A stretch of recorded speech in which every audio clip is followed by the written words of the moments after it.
सिद्धाणं नमो आयर्याणं नमो अज्जायाणं नमो लोये सव्यसाहुरम्।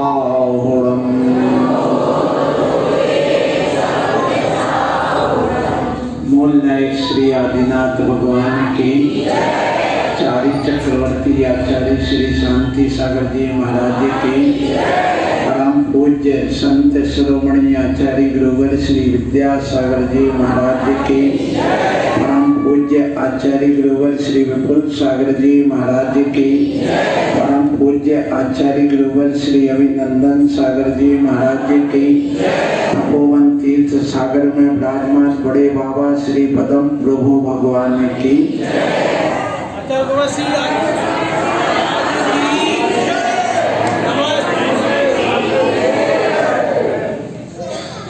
कर्मों का फल हर कोई पाएगा, किसे कहाँ जाना है यह समय बताएगा। भले ही दुनिया की संपत्ति इकट्ठी कर लो, पर मुट्ठी बांधे आएगा आया था वहां पसारे। दुनिया का शाश्वत सत्य तो यही है, कर्मों का फल हर कोई पाएगा, किसे कहाँ जाना यह समय बताएगा। समय माने शास्त्र होता है, समय माने आत्मा होता है, और समय माने टाइम काल भी होता है। ये काल हमें सब कुछ बता देता है।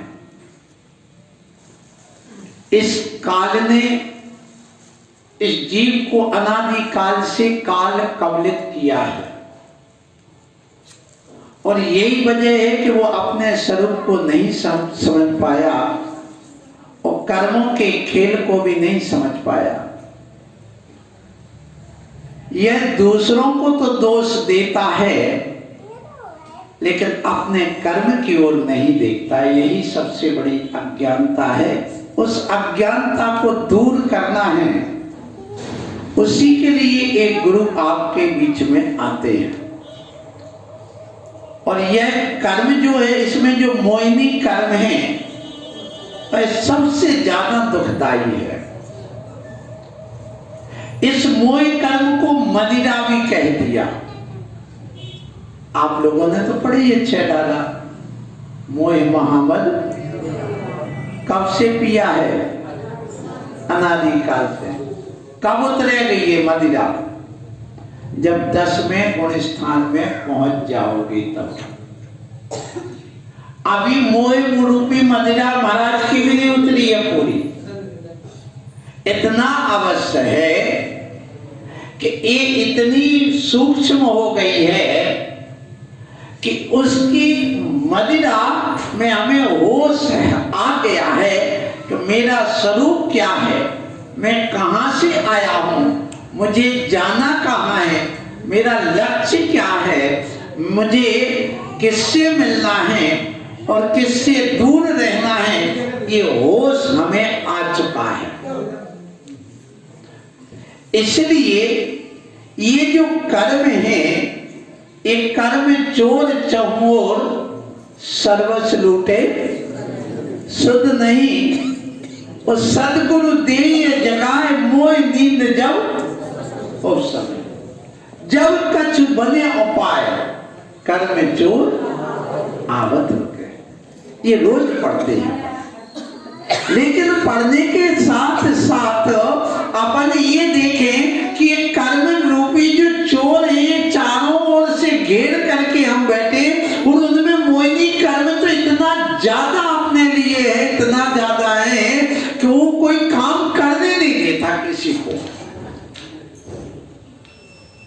आपने सुना होगा, कोई लाके करे चतुराई कर्म का लेख मिटे नारे भाई। पढ़ा नहीं? सुना है? ये प्रदीप जी के भजन। कोई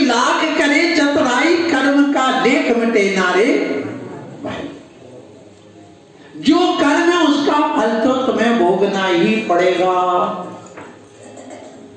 ज्ञानी और अज्ञानी में यही अंतर है। ज्ञानी 9 कर्म के ऊपर टूटता है, अज्ञानी 9 कर्म के ऊपर टूटता है और ज्ञानी अपने कर्म के ऊपर टूटता है। पदम जी क्या कहा? अज्ञानी 9 कर्म के ऊपर टूटता है। 9 कर्म क्या कहलाता है? शरीर, एक थप्पड़ मारेगा, एक गाली देगा, एक करेगा, हाथ पैर तोड़ देगा, एक मानता नहीं मेरी बात, तूने ऐसा किया, तूने ऐसा किया, ऐसी बातें आने लग जाती हैं। हमने इतना अच्छा मंदिर बनाया, तुमने बिगाड़ के रख दिया। ये अज्ञानी किस पर टूटता है? 9 कर्म के ऊपर। और ज्ञानी किसके ऊपर टूटता है? कर्मों के ऊपर। वही कहता नहीं, स्वयं कृतम कर्म यदा मना पड़ा फलम तदीयम लब्धे सुभाषो भले दत्तम। यदि कर्म अर्थात आप लोग हिंदी में पढ़ते हैं, स्वयं किए जो कर्म सुभाषो फल निश्चय ही वे देते, किए आप फल दे अन्य तो स्वयं किए निष्फल होते। यदि ये बताओ एक दूसरे को फल देने लग जाए तो फिर हम पूजा क्यों करें? हम पूजा करेंगे तो हमें फल मिलेगा और तुम करोगे तो तुम्हें मिलेगा। हम पेट में रोटी डालेंगे तो हमारा पेट भरेगा और तुम अपने में डालोगे तो। इतना सब सुन सुन करके कान पक गए, उसके बाद भी इस जीव को समझ में नहीं आती है। कब आएगी? मोह नींद जब उप समय तब कछु बने। सदगुरु देव जगा। गुरु भी तभी जगा सकते हैं जब तुम्हारी मोह रूपी मदिरा थोड़ी कम हो जाएगी और मोह की निद्रा से तुम जाग जाओगे, तभी जगा पाएंगे। नहीं तो तुम्हें जगाने वाले जीवन में इन कर्म को तुम भोग रहे हो लेकिन कर्म को तुम पकड़ नहीं पा रहे। ये कर्म रूपी चोर चारों ओर घूम रहे हैं, लेकिन क्या इन कर्मों को तुम देख पा रहे हो? क्या उनको पकड़ पाते हो? नहीं। जैसे तुम एक शक्कर के दाने में शक्कर के मीठे का स्वाद ले रहे हो लेकिन उस स्वाद को देख नहीं पाते। तुम ऑक्सीजन ग्रहण कर रहे हो, ले रहे हो, छोड़ रहे हो, लेकिन क्या उस ऑक्सीजन को देख पा रहे हो? प्राण वायु में जैसे आप ऑक्सीजन ले रहे हो, इस प्राण वायु को यदि ना मिले 10 मिनट तक तो क्या होगा बताओ? अच्छा, कोरोना काल वालों, ऑक्सीजन की कीमत समझ में आ गई ना? फिर ये बार बार हाथ धो, हाथ धो। तुमने छू लिया, तुमने कपड़े छू लिए, तुमने चटाई छोड़ी, तुमने पाटा छू लिया, अब धो इसको, कहते हैं ना।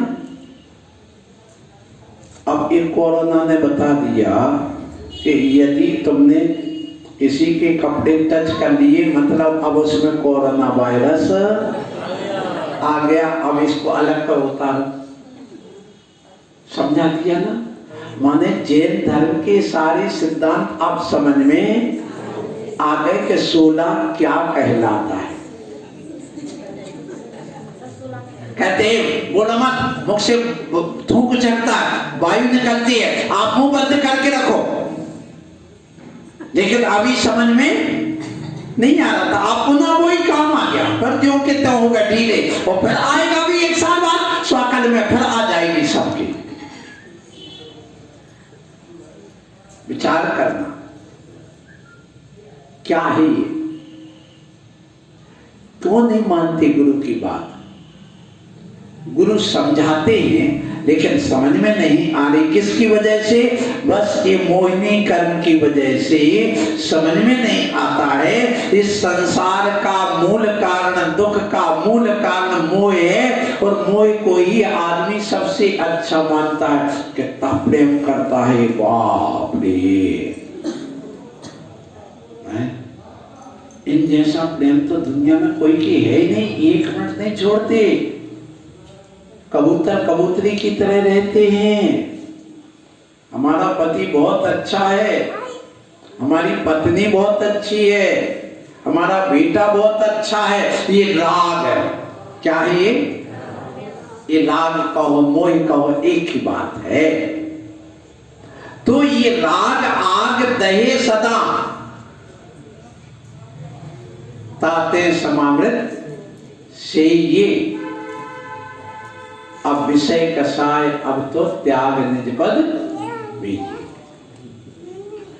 आज ये जो राग की बात जितनी है, ये हमारे परिवारों में, हमारे घरों में, हमारे समाज में ये सब क्यों हो रहा है? क्योंकि राग बढ़ता जा रहा है। जितना जितना राग पैसे के प्रति, पहले जीव के प्रति था, अजीब के प्रति, आज सुबह से चले जाओ तुम अपने दुकान को साफ करने में लगे हो, तुम अपनी नाली को साफ करने लगे हो, तुम अपने घर को साफ करने में लगे हो, घंटों घंटों बाथरूम में घुस करके अपने शरीर को नहलाने में लगे हो, एक एक घंटे तक तुम झाड़ू पोंछा में लगे हो, ये पर्दा साफ करने में लगे हो, तुम अपने इसी में लग करके। पहले तो एक माँ 4 बच्चों को जन्म दे करके और उनको नहलाने धुलाने में, पढ़ाने लिखाने में, भोजन कराने में लगती थी। लेकिन आज की महिला ये बिस्तर और बेडरूम और बाथरूम में और किचन रूम में लगी है, इसके अलावा उसको समय है ही नहीं। समय तो खर्च आज भी हो रहा है, लेकिन किसमें? बाथरूम में, किसमें? बेडरूम में, किसमें? मोबाइल में, गाड़ी चमकाने में, कुत्ते को नहलाने में, और ज्यादा देखो बड़ा आदमी मिल जाएगा तो इसी में लगा हुआ है। ये सब मोह की बलिहारी है,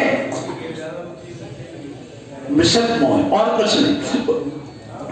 जितना भी तुमने रखा है सुन लो हे जैनियों, मैं आपको स्पष्ट बताऊं, आज से 2300 वर्ष पहले जब श्वेतांबर और दिगंबर का विभाजन हुआ था, 12,000 दिगंबर मुनि और 12,000 श्वेतांबर मुनि, और उस समय 40 करोड़ जैनी। कितने?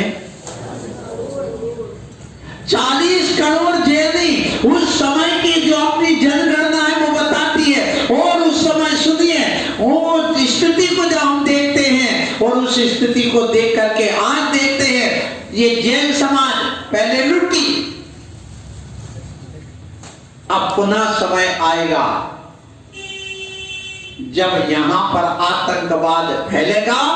सबसे पहले तुम्हें लूटेंगे, पर पीटेंगे, पर मारेंगे। एक करते इतिहास है हमारे सामने गवाह है, कोई दूसरा नहीं, इतिहास है। आप देख लो पाकिस्तान में, आप देख लो अफगानिस्तान में, आप देख लो कजाकिस्तान में, आप जाके देखो बांग्लादेश में, आप जाके देखो जम्मू कश्मीर में 2019 में, नहीं 2019 नहीं, 1990 में 3000 कत्लेआम कर दिए, गर्दन काट दी पंडों की। कितनी? 3 लाख पंडों को भगा दिया। आज भी बेरोजगार घूम रहे हैं दिल्ली के उन्हें चौराहों पर भीख मांग रहे हैं। अब और तो और ये स्थिति है। ऐसी तुम्हारे पास है, इतना जो जोड़ के रखा है, एक रात में सब लुट जाएगा यदि सावधान नहीं रहोगे। यदि तुम अपने आप को नहीं समझोगे। मुझे ये बताओ, यदि क्या नाम पदम है? यतीन्द्र जी, अत्यंत जी, तुम्हारे घर में 2 बेटे हैं, कितने हैं? 2 है ना? 2 बेटे और 2 लठ छाप आदमी आगे डंडा लेकर के। तो तुम क्या करोगे? तुमका बेटा अंदर घुसो, हम फोन कर रहे, किसको? पुलिस को। जब तक पुलिस आएगी तब तक और तुम्हारे 4 बेटे हैं और 4 बहुएं हैं और उनकी 4 नाती हैं और 2 डंडा वाली आ जाए तो क्या कौन देखता हूं कौन है, और वे अपने आप भाग के पड़ेंगे। तो विजय किसकी होगी? जनशक्ति की। किसकी? आज हमने जनशक्ति खो दी है, धन शक्ति भी खो गई। भीड़ में धन शक्ति बड़े जल्दी मिटती है, ध्यान रखना।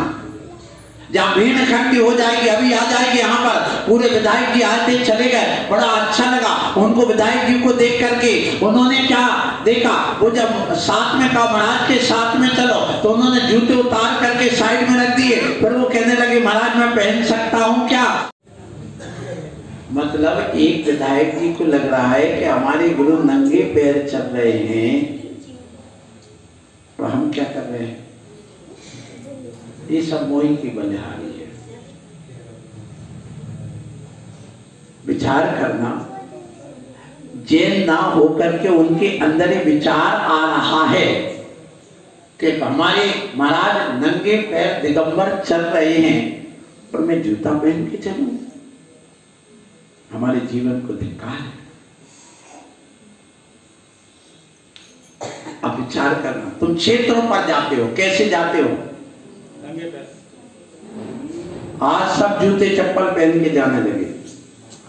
क्षेत्रों पर जाते हो, अपना शुद्ध भोजन लेके नहीं जाते हो। टिफिन लेकर के कौन कौन जाता मुझे बताओ कि तुम शुद्ध भोजन अपना लेके जा? नहीं, कोई नहीं। सब वहां पर होटलों में खाते। कौन बनाता, कैसा बनाता? तुम्हारे परिणाम क्या होंगे? कम से कम जैसे साधु को शुद्ध भोजन बनाते हो, वैसे अपनी 4 पुड़ी बना करके अचार की करी रख करके ले जाओ, वहां 2 केलावल लेकर के, और वहां सीता नाला के यहाँ वंदना करने के बाद आ जाओ और भी 4 पुड़ी खा लेना। कोई भारी नहीं होगा, तुम्हारी पेट भर जाएगा और वहां आतंकवाद और नक्सलवाद मिट जाएगा, यदि तुम इतना कर दोगे।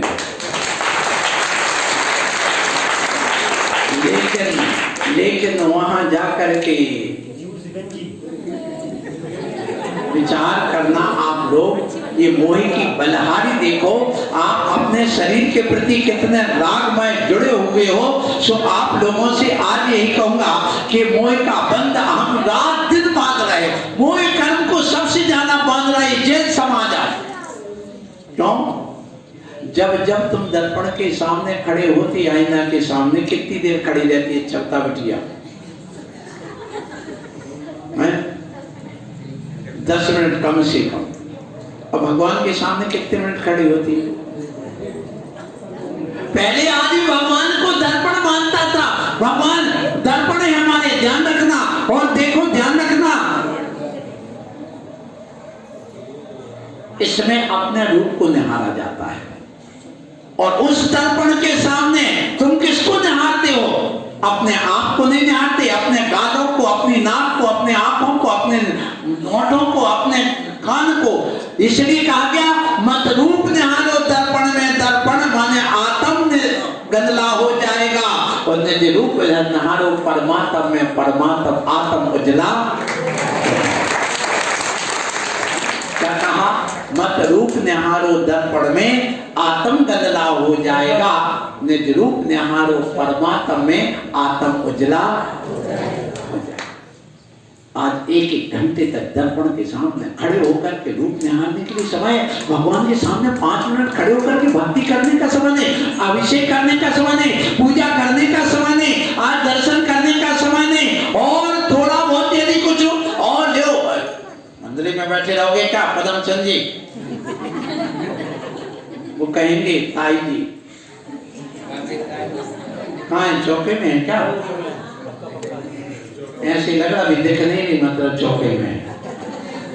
मतलब ये है कि आज व्यक्ति अपने आप को देखो, अपने आप को संभालो। और मैं ये बताओ, आप लोग सब लोग अपना मुंह देख करके आए हैं? आईने में मुंह देख करके आए कि नहीं सब लोग? अच्छा, आईने में जब मुंह देखा था तो आईने को देखा था कि अपने आप को देखा था? बोलो। अब अपने आप को देखा और देखा कि काजल बाहर यहाँ पर पलकों के बाहर लग गया है, तो आईने का सुटाया था, साफ किया था कि अपना किया था? बोलो बोलो ना, अपना किया था ना। इसी प्रकार ये बताओ तुम भगवान के चरणों में आते हो तो भगवान आईने हैं, दर्पण हमारे, जो हमें अपने आप का स्वरूप दिखाते हैं। तुम ऐसे विकराज बनो, तुम ऐसे दिगंबर बनो, तुम अपने आत्म ध्यानी बनो, ये नासा दृष्टि रखो, पर को मत देखना, निज को देखना, अपनी आत्मा को देखना। पर में कुछ नहीं मिलना है, पर में तो हमारी भटकनी है, दुखी है। निज को देखो, निज को जानो, ये उन्होंने कहा। लेकिन तुम मंदिर में आकर के किसको देखते हो? बस यहीं पर एक प्रश्न चिन्ह खड़ा हो जाता है कि हमें किसको देखना है और हम किसको देख रहे हैं। अपने आप को देखो। समय बहुत हो गया होगा, कितने बज गए भैया? 9:35। सो मैं आप लोगों से यही कहूंगा कि देखो, जैसे आप लोग अपने आईने के सामने जाकर के खड़े होकर के अपनी कालिक पहुंचते हो, अपने आप को देखते हो, ऐसे मंदिर में आकर के, गुरुओं के पास आकर के अपने आप को देखना, अपने दोषों को निकालने की कोशिश करना। अपने दोष निकालोगे तो तुम सुखी हो जाओगे और ये मोक्ष मार्ग तुम्हारा बना रहेगा और अपने आप को तुम परमात्मा के मार्ग पर बढ़ जाओगे। ये मैं आप लोगों से कहूंगा और वास्तविक स्वरूप तुम्हें प्राप्त हो जाएगा। मैं यही आप लोगों से कहूं, अपने आप को पुरुषार्थशील बनाओ। अपनी गलती देख करके अपनी गलती को दोष देना, किसी दूसरे की गलती को देखना नहीं और ना दूसरों को दोष देना। आप एक चीज और ध्यान रखना, पुरुषार्थशील जरूर बनना, मेहनत करो। कई बच्चे हैं, बैठे हैं, पढ़े हैं, उठ रहे हैं 10 बजे तक। भगवान तुम्हारी दुकान चला देगा क्या? कई लोग भगवान पे भरोसे बैठे कि भगवान भरोसे हमारा काम चलेगा। ये ध्यान रखना, जो पूजा करने वाले हैं,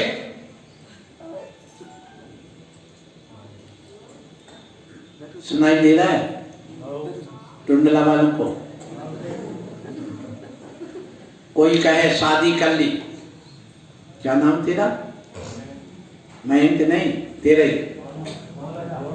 मोनू। शादी कर ली, भगवान के मंदिर में बैठ गया, भगवान बेटा हो जाए, भगवान बेटा हो जाए, भगवान बेटा हो जाए, भगवान बेटा हो जाए। तो भगवान पैदा कर दे काम? बोलो, काम पुरुषार्थ तो करना पड़ेगा ना, तभी तो संतान होगी।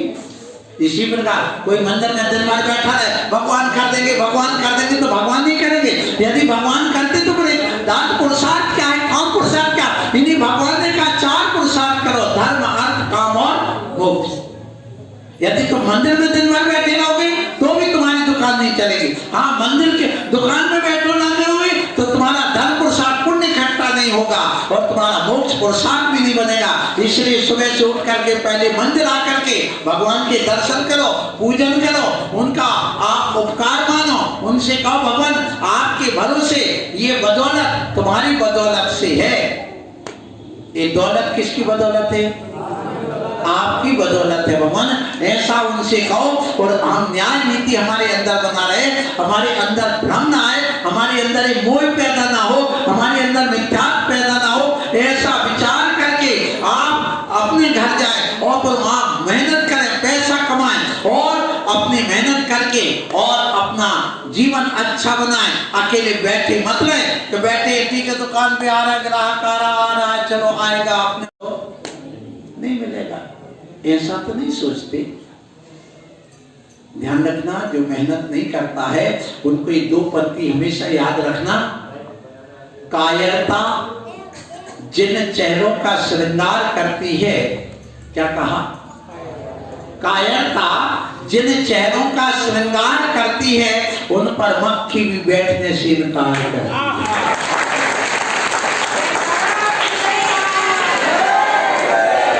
इसलिए कायर नहीं बनना। जो काय में रत है वो कायर है, जो सोया है, पड़ा है, आलसी बना वो कायर है। सिंधी बनो। कितनी मेहनत करता है और एक एक पैसे के लिए बारदाने में अपना माल बेच देता है। मैं रहा हूं उनके मोहल्ले में, मुझे पता है। पैसा कमाना कोई बड़ी बात नहीं, पैसा हाथ का मैल कहा गया। पैसा बेश्या भी कमा लेती, पैसा कमाना कोई बड़ी बात नहीं है। समाज में इज्जत आत्मा में शांति, मन में विशुद्धि, दिल में प्रेम है क्या? नहीं है तो पैदा करो। और अपने अंदर श्रद्धा पैदा, भगवान के प्रति, गुरुओं के प्रति कभी नास्तिकता भाव नहीं लाना, कभी लाना नहीं। भले कुछ भी हो जाए, प्राण निकल जाए, कोई बात नहीं। देखो मैं हजारों बार कहता, हर जगह कहता, हर बार कहता हूं।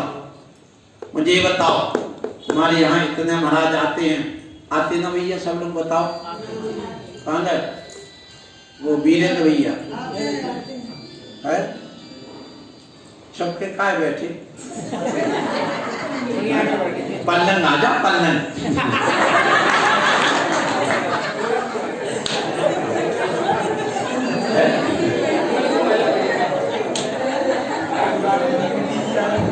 पल्लन पल्लन।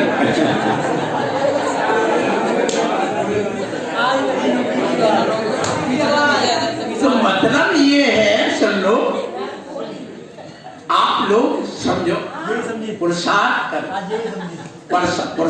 करना सीखो। बिना पुरुषार्थ के कभी कोई काम नहीं होता है। तो महाराज आते हैं, आएंगे सब। महाराज एक से नहीं मिलेंगे, ये भी ध्यान रखना। अपनी उंगलियां हैं एक सी हैं क्या? छोटी बड़ी हैं? छोटी बड़ी। अच्छा, दो। अपन को यदि दोष दिखते हैं तो अपन क्या करते हैं? उनको ढक देते। मान लो गंदगी पड़ी तो उसमें कागज पत्ता वगैरह डाल के ढक देते हैं। ढकते ना, नाली है गंदी है उसके ऊपर ढक देते, उसकी बदबू ना आए, अच्छा महसूस करें हम, बुरा ना लगे, उसको ढकते। ऐसी यदि कोई गंदगी दिखती तो ढकने की कोशिश करो और उगाड़ने की कोशिश मत करो। सेप्टिक टैंक है, उसमें कितने कीड़े, कितनी बदबू है, मान लो उसका पाइप खुल जाए, पर देखो तुम घर में रहना मुश्किल हो जाता है। ऐसे ही यदि तुम समाज की यदि बदबू फैलाते रहोगे तो क्या तुम्हारा रहना संभव होगा? नहीं होगा। इसलिए सब महाराज एक से नहीं होते। मैंने आप लोगों ने सुना होगा, जैसे आम का सीजन चल रहा, आम का पाल लगाते हो तो 10-20 आम सड़ते कि नहीं? बोलो, 10-20 आम कच्चे रह जाते कि नहीं? हरे कच्चे खट्टे 10-20 आम उसमें 1000 में दागी हो जाते कि नहीं? होते हैं। तो आप किसकी ओर देखते हो? खरीदते कौन से हो? बस। तो ऐसे जैसे बाजार में यदि खराब आम रखे हैं, अच्छे आम रखे, उनमें से आप अच्छे आम खरीद के लाते हो, और मान लो कोई दाग थोड़ा दिख जाए तो महिला भी इतनी चतुर होती है, पहले उसी दागी आम को उठा करके चाकू से दाग निकाल करके और फिर उसके बाद बना करके पदमचंद जी को, वीरेंद्र को पहले कोई भरोसे के बेटा खा लो। लली लली और लला खाली लली वही खिलाते। किसको खिलाते हैं?